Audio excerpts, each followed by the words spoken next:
राजनीति, आंदोलन, किसान, करप्शन, गरीबी, इन सभी मुद्दों पर आवाज उठाएगा अब तक न्यूज इंडिया। सत्ता के आगे जब भी सवाल कमजोर पड़ने लग जाए तो सवाल उठाने पड़ते हैं। बोल के लफ्ज आजाद है तेरे, बोल के सच जिंदा है अब तक।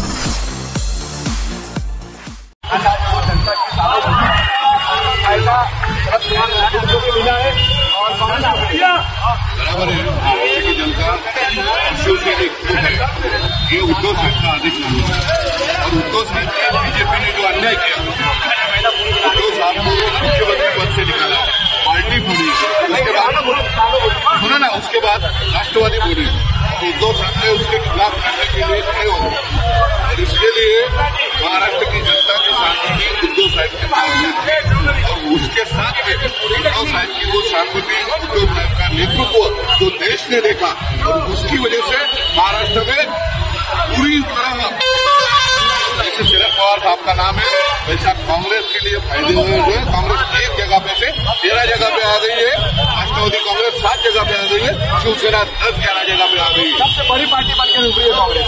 बराबर है, कांग्रेस सबसे बड़ी पार्टी है, तो हमने उसको ज्यादा जगह भी दी थी ना पार्टी में, क्योंकि वो राष्ट्रीय लेवल की पार्टी है। हमारे को महाराष्ट्र का देखना है। उद्धव साहब ने महाराष्ट्र का नेतृत्व करते हुए देश का नेतृत्व किया। इंडिया आघाड़ी में देखे होंगे सबसे ज्यादा अगर समाचार अगर कुछ होगा तो उद्धव साहब का नाम पूरे देश में जाएंगे, हिंदुस्तान में कहीं भी जाएंगे तो उद्धव ठाकरे साहब का नाम आज भी चल रहा है। 400 बार बोलते थे, रुक गए ना 250 के अंदर, 240 भी नहीं हुए मेरे ख्याल से। और ये चीज है कि मुंबई से महाराष्ट्र ठाकरे परिवार का है, नेतृत्व में बाला साहब का नाम हम ऊंचा कर रहे। हिंदुत्व हमारा जो है राष्ट्रीयत्व का सबको लेके चलने वाला ये महाराष्ट्र को ने देश को कांग्रेस पार्टी मुक्त भारत करने की बात की जा रही थी, लेकिन आज ये देखने में आ रहा है कि जहां महाराष्ट्र में कांग्रेस की एक ही सीट थी, आज महाराष्ट्र में सबसे बड़ी पार्टी बनकर वही कांग्रेस उभरी है और उसके साथ में दूसरे गठ भी आज महाराष्ट्र में अपनी बड़ी ताकत जब करने में कामयाब हो गए। क्या लगता है आपको? कांग्रेस मुक्त भारत का नारा था, आज सबसे बड़ी पार्टी कांग्रेस पार्टी हो गई। ऐसा नहीं है, कांग्रेस के साथ कांग्रेस भी है और अलायंस शिवसेना, उद्धव साहब शिवसेना है और शरद पवार जी है। ये तमाम लोगों ने मिलकर और हमारे जो आम पब्लिक है पूरे महाराष्ट्र की, इन सब लोगों की मेहनत से आज ये दिन आया। नहीं, क्या लगता है उद्धव ठाकरे को जो सहानुभूति मिलना चाहिए थी उसका सबसे ज्यादा फायदा कांग्रेस को हो गया? कांग्रेस की जो राहुल गांधी जी ने देश भर में जो मेहनत किया उसका ये परिणाम है। सहानुभूति के साथ ही कांग्रेस के साथ उद्धव बाला साहब ठाकरे शिवसेना का एक गठ आने की वजह से और शरद पवार साहब आने की वजह से एक पारंपरिक वोटिंग में थोड़ा सा बढ़ोतरी हुई। पर कांग्रेस की जो मेहनत है और नाना पटोले साहब ने जो पिछले 3-4 साल से आक्रामक भूमिका लेते हुए कोई भी बार्गेनिंग नहीं किया, कोई भी दबाव को बनी न पड़ते हुए जो आक्रामक नीति अपनाई है और राहुल गांधी ने जो मेहनत ली उसकी वजह से महाराष्ट्र में 13 से ज्यादा सीट आज कांग्रेस को मिल रही है। यही इसका जीत का राज है। ये सारी जवाबदारी अब पवार साहब पे दी जाएगी सरकार बनाने के लिए दिल्ली में। मुझे लगता है शरद पवार साहब देश के सबसे बुजुर्ग नेता है, उनका तजुर्बा बहुत अच्छा है। अटल जी की सरकार एक मंच गिराने में भी उनका तजुर्बा था, उसी तरह पवार साहब देश में फिर से एक बार चमत्कार कर सकते हैं। महाराष्ट्र में उन्होंने वैसा चमत्कार करके दिखाया था, उद्धव साहब ठाकरे को उन्होंने महाराष्ट्र का मुख्यमंत्री बनवा के दिखाया था। इस बार वैसा ही कुछ चमत्कार वो कर पाएंगे ऐसी उम्मीद देश की आम जनता को है। साथ ही साथ देश में बेरोजगारी, युवाओं का जो विषय है वो विषय बहुत गंभीर है, किसानों का विषय गंभीर है, इसलिए उनकी आशा नए गवर्नमेंट के ऊपर बहुत ज्यादा है। क्या ऐसा लगता है कि कांग्रेस के मैनिफेस्टो का असर बहुत ज्यादा जनता पर लगना पड़ा है? ये बात सही है, कांग्रेस का मैनिफेस्टो इस बार बीजेपी के मैनिफेस्टो से बहुत अलग था।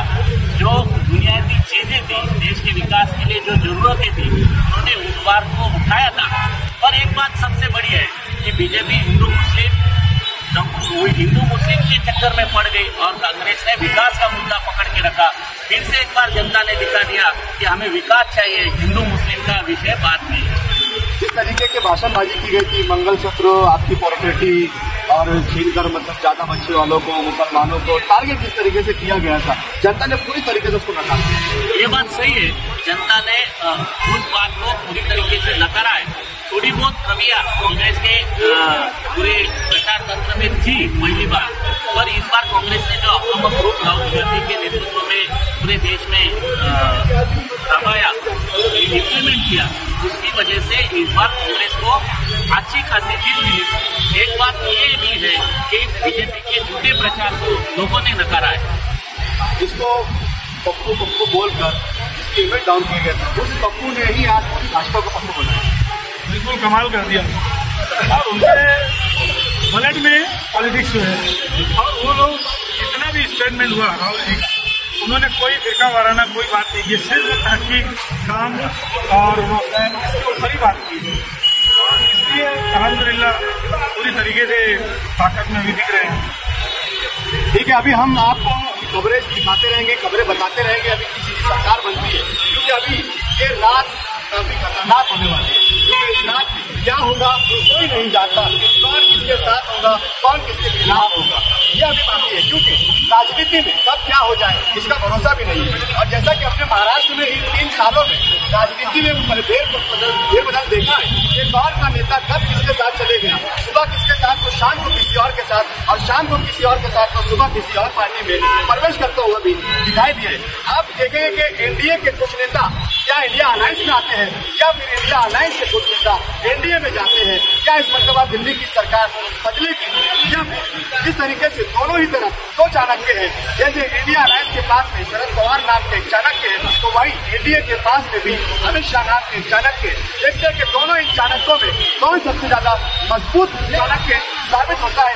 ये सरकार बनने तक खबरें आप तक पहुंचाते रहेंगे, जुड़े रहिए, देखते रहिए हमारे साथ, बने रहिए, आप तक खबरें पहुंचाते रहेंगे। अगर आपने अभी तक न्यूज इंडिया को सब्सक्राइब नहीं किया तो सब्सक्राइब कर लें, बेल आइकन को प्रेस कर लें, ताकि हर खबर आपको मिलती रहे। तब तक के लिए शपथ है, शुभ रात्रि, जय हिंद, जय महाराष्ट्र।